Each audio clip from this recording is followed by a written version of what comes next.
შემოქმედებითი ზაფხული ასე ეწოდება შემოქმედებითი ლიტერატურულ კონკურსს, რომელიც დევნილი ახალგაზრდებისთვის 1 ივნისს ბავშვთა დაცვის საერთაშორისო დღეს გამოცხადდა.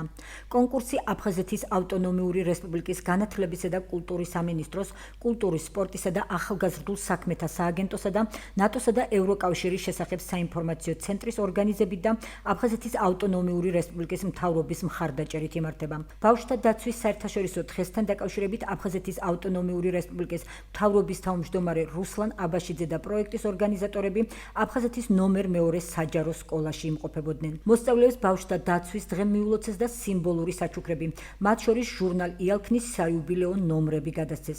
სასაჩუქრო პაკეტებს ეტაპობრივად საქართველოს მასშტაბით აფხაზეთის ყველა საჯარო სკოლის მოსწავლე მიიღებს. ჩვენ ჩავერთეთ ამ პროექტში დიდი სიამოვნებით და პროექტი ითვალისწინებს ჩვენი მოსწავლეების ჩართულობას ამ ინიციატივაში.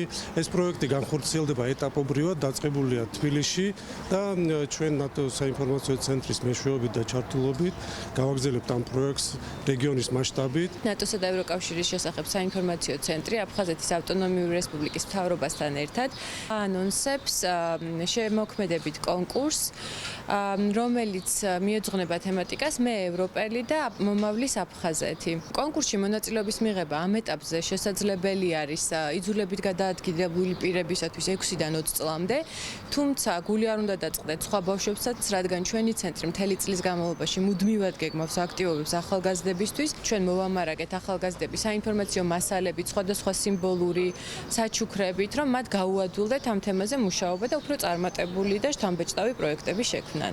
ბავშვთა დაცვის საერთაშორისო დღესთან დაკავშირებით წამოვიწყეთ ესეთი კამპანია, რომ ბავშვებმა ესეთი რაღაც სოციალური დისტანციის პირობებში ეს ზაფხული გაატარონ შემოქმედებითად.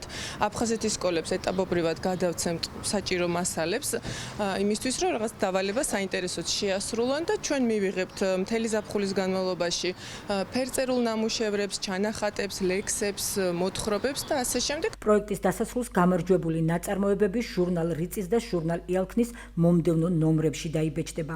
ესების კონკურსში გამარჯვებულ სამ ახალგაზრდას ნატოსა და ევროკავშირის შესახებ საინფორმაციო ცენტრის მიერ დაწესებული სიმბოლური პრიზები გადაეცემა. ფერწერულ ნამუშევარს ცნობილი ქართული ბრენდი ანუკი შეარჩევს და მას კოლექციაში გამოიყენებს. პროექტში ყველა სკოლაა ჩართული. ყველა სკოლა, რა თქმა უნდა, ის რომელიც ახლა თბილისშია. ამის შემდეგ უკვე გადაწყვეტილი არის ქუთაისის მეხუთე საჯარო სკოლაში მისვლა. მე სამეგრელოში ყველა ჩართულია. უსურვებთ მოწ წარმატება. მთავარია ჩვენ გავზარდოთ ახალგაზრდები ერთმანეთის სიყვარულით. მოსწავლეების ნაწილს უკვე გადაეცა ეს საჩუქრები, ნაწილი მიიღებს, ალბათ დავიბარებთ სკოლაში. სრული რეკომენდაციის დაცვით ან სახლებში მიუტანთ ამას, აუცილებლად მიიღებს ყველა მოსწავლე ამ საჩუქარს. ძალიან მიხარია და დიდი მადლობა, რომ სტარტი ამ პროექტმა ჩვენი სკოლიდან აიღო. მე მქვია ბარბარა დეკანოსიძე.